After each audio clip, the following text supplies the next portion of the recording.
Hi, everybody. Welcome back.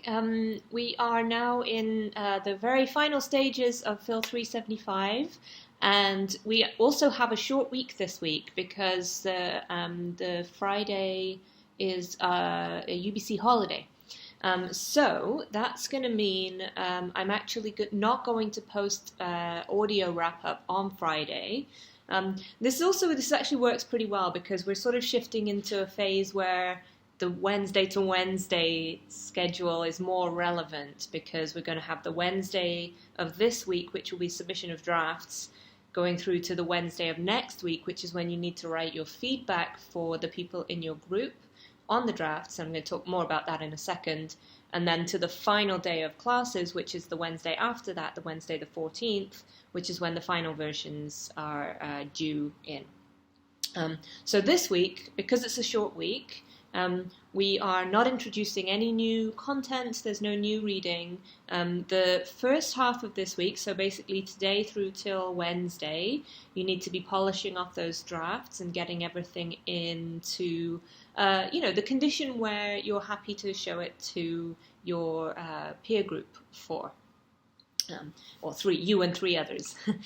So that doesn't have to look like it's your finished work, but it's often useful to think about it this way. Anything that you can already see is wrong with the draft or that you already want to fix, you want to fix that before you give it to other people. Otherwise, you risk getting just the feedback that you should change that bit that you already knew about.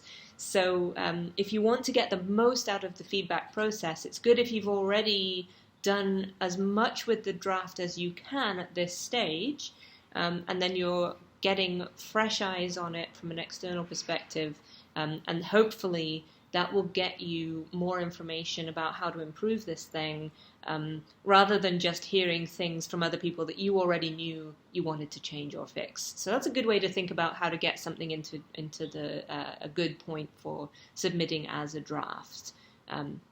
Not that it has to look like the final version, but it has to be, so that everything you can see at this point as in need of a fix has had that fix, and it's now good to go as far as you can see for the time being.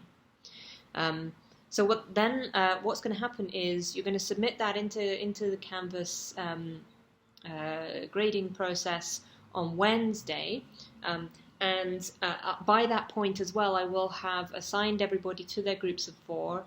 Like I said, I'm going to try to put the poets together and anyone who's working in other genres together so that you're workshopping similar stuff as far as possible. There will be then a discussion thread on Canvas. So the mechanics of the feedback process are going to work via the discussion threads.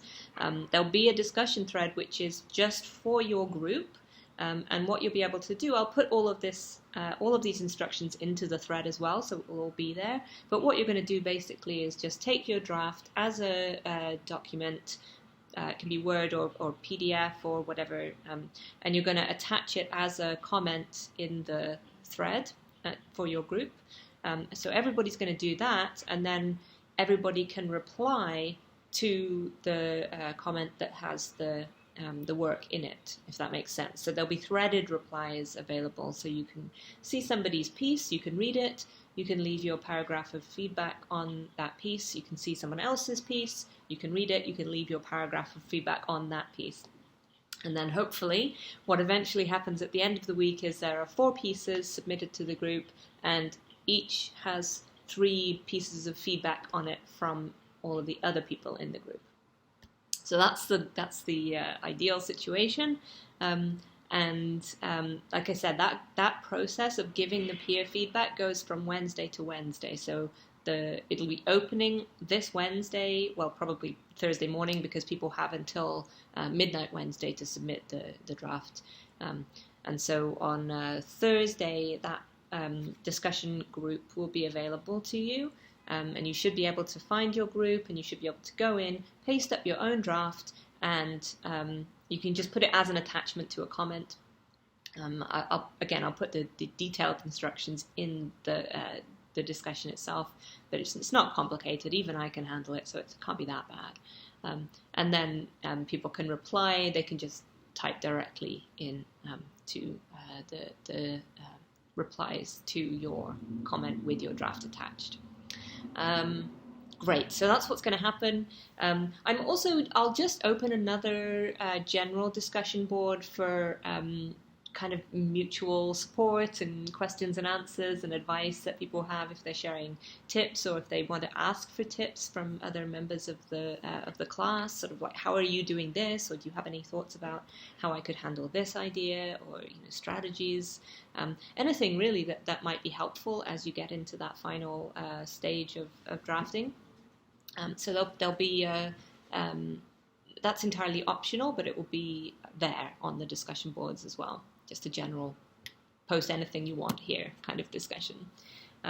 So that's what you'll see this week. Basically, you'll see the general discussion. That one will open right away.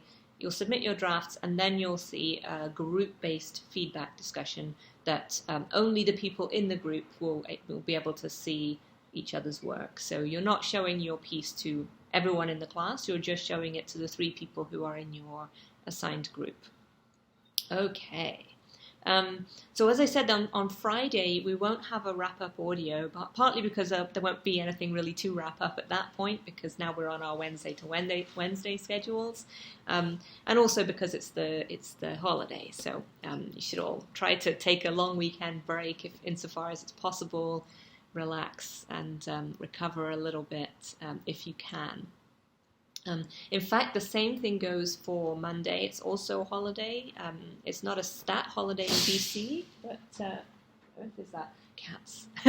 Cats being cats. Yes, you can see her silhouette in the background there. That's Drusilla. Hi, Drusilla. So Monday is also a stat holiday. Here, if I move over here, you can still see her. Monday's also a stat holiday, so there won't be new information coming at you on Monday either.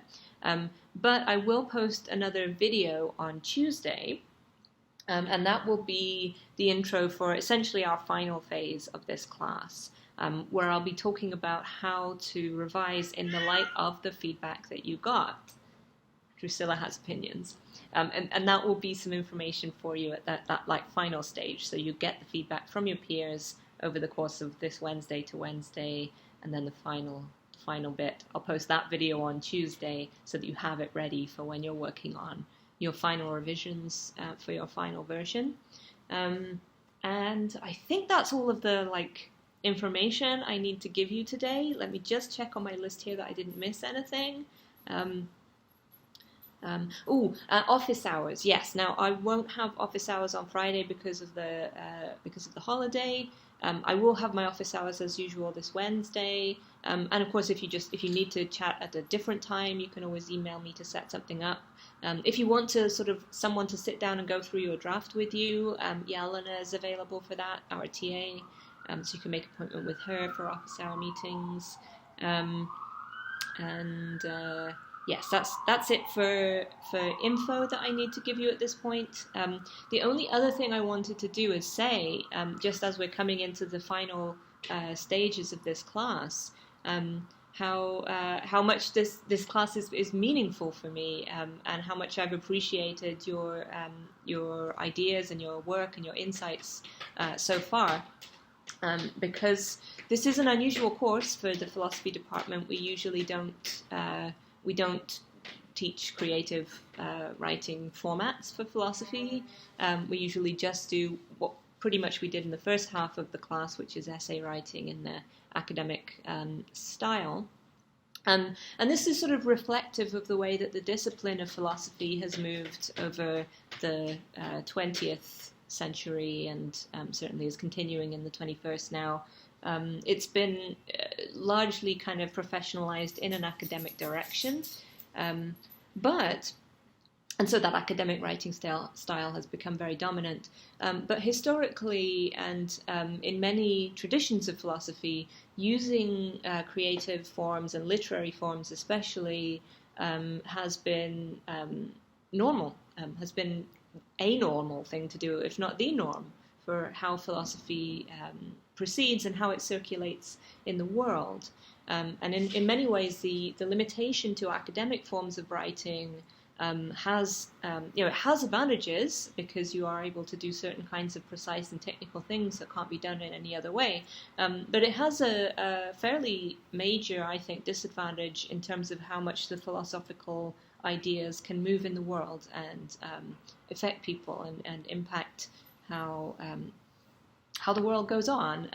And the point of one of the points of writing in more creative or literary forms is that that kind of writing moves in the world in a very different way, and to a larger extent than academic writing does.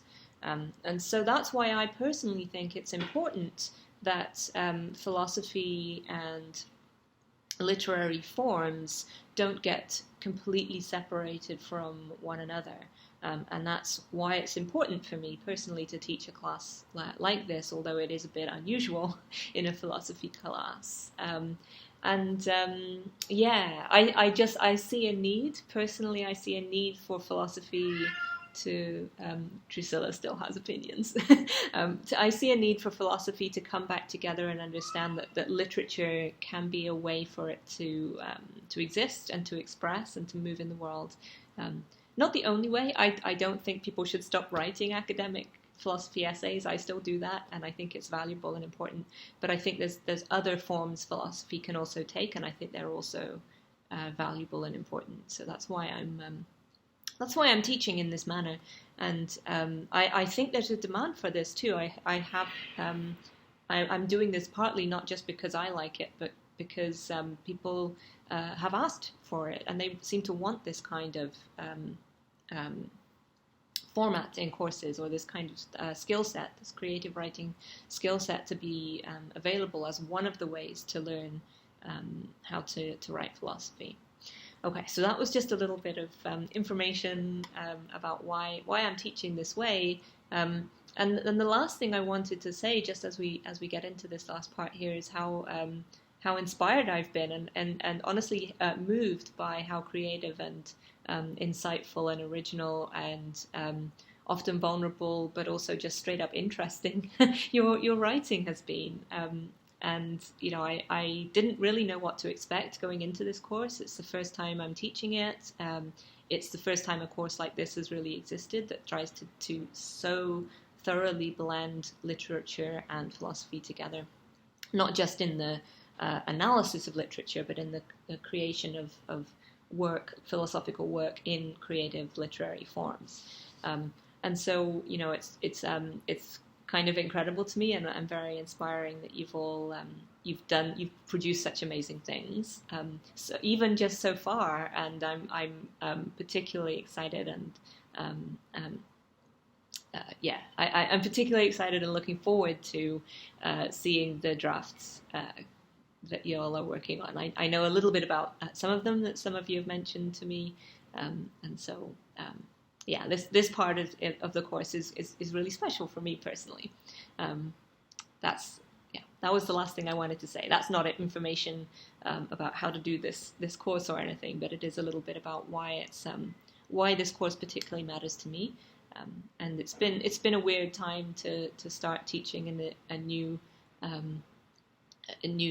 kind of subject matter, as well as this entirely new format. I've never taught an online class before. But in some ways it made it a little bit easier, since I was already doing one whole big new thing, to do another whole big new thing. And I was going to have to completely reinvent from the ground up anyway. So I just reinvented the entire thing, philosophically and pedagogically, as well as technologically. So there we go. That's all for now, I think. You're great. You're a really great class, and it's fantastic working with you all. I can't wait to see what you write next.